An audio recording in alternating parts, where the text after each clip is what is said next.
தேமுதிக தலைவர் விஜயகாந்த் திருத்தணியில் தற்போது பரப்புரையில் ஈடுபட்டிருக்கிறார். அந்த பரப்புரையின் நேரடி காட்சிகளை பார்க்கலாம்.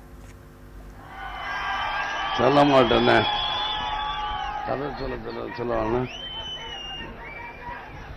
கிருஷ்ணமூர்த்தி சரி கதை சொல்லுங்க. அன்பால கேட்டாலும் சரி, அடிச்சுக்கிட்டாலும் சரி, சொல்றது சொல்லத்தான் பாருங்க. இப்ப ஒரு ஆள் என்ன சொன்னார்னா, ஒரு மந்திரி கிட்ட நாடு நல்லா இருக்கு, எல்லாருமே ராஜா பத்தி பேசுறாங்க. ராஜா என்றால் யார்? அப்ப இவர் சொல்றாரு, இவங்களை யாருமே தப்பா பேசுறாங்க, உங்களுக்கு குளிர வைக்கிறதுக்காக பேசுறாங்க. அப்படிங்கும்போது அங்கிருந்து ராஜா வந்தார். என்ன ஆர்கியூமெண்ட் உங்களுக்கும் சின்ன ஒருத்தர் வெளியிருந்து வந்தவர்களுக்கும் இல்ல, இவர் சொல்றாரு இந்த மாதிரி ஆட்சி நன்றாக நடக்கிறதுன்னு சொல்றா, இல்லைன்னு சொல்றேன். இதுதான் அவங்களுக்கு நடக்கிற ஆர்கியூமெண்ட்டுங்க. ஏன் ஆட்சி நல்லாதான் நடந்தா நீங்க ஏன் வருத்தப்படுறீங்கன்னு மந்திரியை பார்த்துக்கிட்டு இருக்காரு. சரி, உங்களுடைய அர்த்தம் அந்த காலத்துல நான் சொல்றேன். அப்படி ஏதாவது ஒரு எண்ணம் இருந்தா நீங்க பால் சொல்லுங்க பார்க்கணும். இவர் ஒவ்வொரு அப்போ வணிகர் வியாபாரிகள் எல்லார் வீட்டிலும் ஒரு 100-150 குடும்பம் கூட வச்சுங்களேன். எத்தனையோ உங்க என்னப்படி பால் ஊற்றிருக்காங்க. எல்லாரும் பால் ஊற்றிக்கிட்டே இருந்திருக்காங்க. பால் ஊற்றும்போது வியாபாரி, நம்ம ஒரு வியாபாரி என்ன நினைச்சிருக்காரு, இன்னொரு நான் வியாபாரிங்கன்னா நீங்க என்ன அந்த காலத்து வியாபாரி, நீங்க இந்த உடனே இங்க என்னோட சட்டைக்கு வராதீங்க யாரும். ஓஹோ, இந்த வியாபாரி தான் சொன்ன சொல்லுகிறேன். ஏன்னா நான் வணிகர்கள் சங்கம் மீட்டிங் இங்க தான் பேசுறேன், திருவள்ளூர்ல ஞாபகம் இருக்கா? வணிகர்கள் சங்க மாநாடு இங்க நடந்தது. அந்த திருத்தணி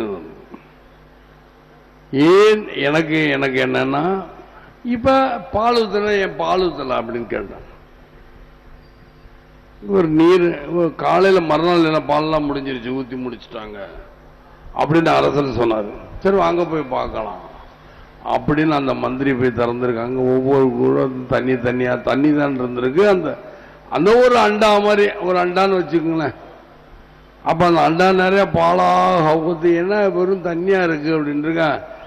அப்ப வணிகர்கள் என்ன சொல்லியிருக்காங்க, இல்ல அவர் பாலத்து வரலாம் தண்ணி வச்சுட்டேன், அவர் பாலத்து வரலாம் தண்ணி வச்சுட்டேன், அவர் பாலம் நீங்க என்ன பார்க்க போறீங்க, பார்த்தா வெள்ளையா தானே இருக்கு பால் அப்படிங்கிற நான் தண்ணி ஊத்திட்டு இப்படியாக அண்டா நிறைஞ்சு போச்சுன்னா.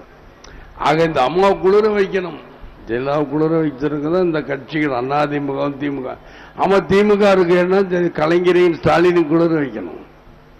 குளிர வச்சாலும் இந்த கட்சியும் நன்றாக இருக்க வேண்டும் என்று நினைக்கும். குளிர வச்சா அண்ணே நம்ம கட்சிக்கு எதுன்னு ஈடு என்ன, நீங்க வேற.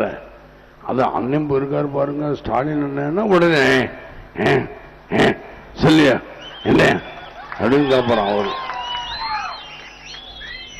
முடியட்டும் விடியட்டும் இல்லையா அப்படின்னு சொல்றாங்க.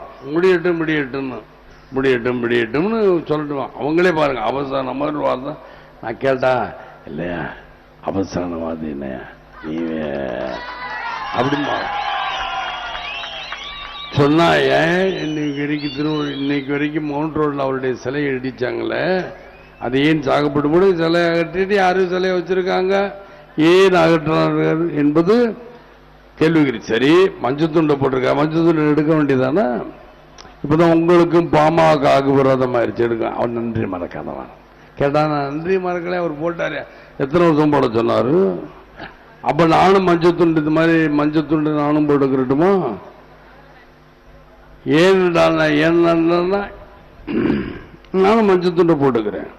இப்ப புரிஞ்சதா மக்களே? எதற்காக எனது கட்சி கிருஷ்ணமூர்த்தி அவர்களுக்கு நீங்கள் வாக்களிக்க வேண்டும். நிச்சயமாக நாடு நன்றாக இருக்கும். அதே போல இங்கு திருவள்ளூர் மாவட்டம் எதற்காக நான் நீங்க தேர்ந்தெடுத்தேன் என்பது கிருஷ்ணமூர்த்தி தான் தெரியும். திருவள்ளூர்ல ஒரே ஒரு கூட்டம், திரும்ப சென்னையில் ஒரு கூட்டம், இப்படியே போய்கிட்டே இருப்பேன். ஒரு நாளைக்கு 2 இடம். ஏன்னா 6 மணிக்கு மேலே இவன் ஜெயலலிதா மாதிரி என்னால பகல்லையும் போட்டு சுத்த முடியும். அது எப்போ சுத்தமோ அப்பதான் சுத்துவேன். ஆனா யாரையும் இறக்க விட மாட்டேன். இவங்க உடனே பகல்ல யாரு அம்மாவா ஜெயலலிதா வராங்களாம், ஒரே 600 ரூபா கொடுத்து கூட்டிட்டு வர கூட்டம். நீங்கெல்லாம் காசுக்கு வந்த கூட்டமா? காசுக்கு வந்த கூட்டம். நீங்க காசுக்கு வந்த கூட்டமா? கடைசியில் கையாட்டு நிக்கலாம் காசுக்கு வந்த கூட்டமா? இல்ல. அங்க பாத்துங்க பத்திரிக்காரங்களே, யாரும் காசுக்காக ஜெயலலிதா காசு கொடுத்து கூட்டிட்டார். மந்திரிகள் அதுக்குத்தானே, அதுக்கு ஓபிஎஸ் விழுந்து விழுந்து நாள் சாப்பாரு அத்தவசானம் விழுந்து, ஏன்னா அவங்க பதவி அவங்ககிட்ட இருக்கணும்ல. இதுக்காக தான் பாடத்தை சொல்லுது. இப்போ புரிஞ்சுக்கிட்டீங்கன்னா எல்லாரும் அவங்க ஊற்றுவாங்க, அவங்க ஊற்றுவாங்க, தண்ணி ஊற்றி தண்ணி மாத்தினாங்கல்ல, அதே மாதிரிதான். ஆக நீங்க புரிஞ்சிருப்பீங்கன்னு நினைக்கிறேன். நான் கதையை அதிகமாக சொல்லவில்லை, ஏன்னா எனக்கு கதை சுருக்கிட்டேன். அங்க போய் நீ போறதுக்குள்ள நான் போறதுக்குள்ள நீங்களும் வீடு போய் சேர்ந்துருவீங்க, டிவியை பார்க்கலாம், அங்கேயும் போய் கதை சொல்லலாம். இதே கதை இல்லாட்டி இந்த கதை இல்லை வேற இடத்துல வேற ஒரு கதையோ இல்லை வேற ஒரு நிகழ்ச்சி ஏதோ ஒன்று நான் சொல்லு. ஏன் இந்த விஜயகாந்த் சொல்லுகின்ற 6 கட்சிகளுக்கும் நீங்கள் தான் வாக்களிக்க வேண்டும். யார் யார் வேட்பாளர் எனக்கு தெரியாது, ஆனா எந்தெந்த கட்சி நிக்கணும் உங்களுக்கு தெரியும். 6 வேட்பாளர் என்பது எனக்கு தெரிஞ்ச வேட்பாளர் கிருஷ்ணமூர்த்தி இந்த ஏரியாவுக்கு. அதனால நீங்க முறைசிறந்து வாக்களிக்க வேண்டும் என்று உங்களை எல்லாம் அனைவரும் கேட்டுக்கொள்கிறேன் என்று நன்றி கலந்த வணக்கம் தெரிவித்துக் கொண்டு விடுகிறேன். நன்றி, வணக்கம் மக்களே.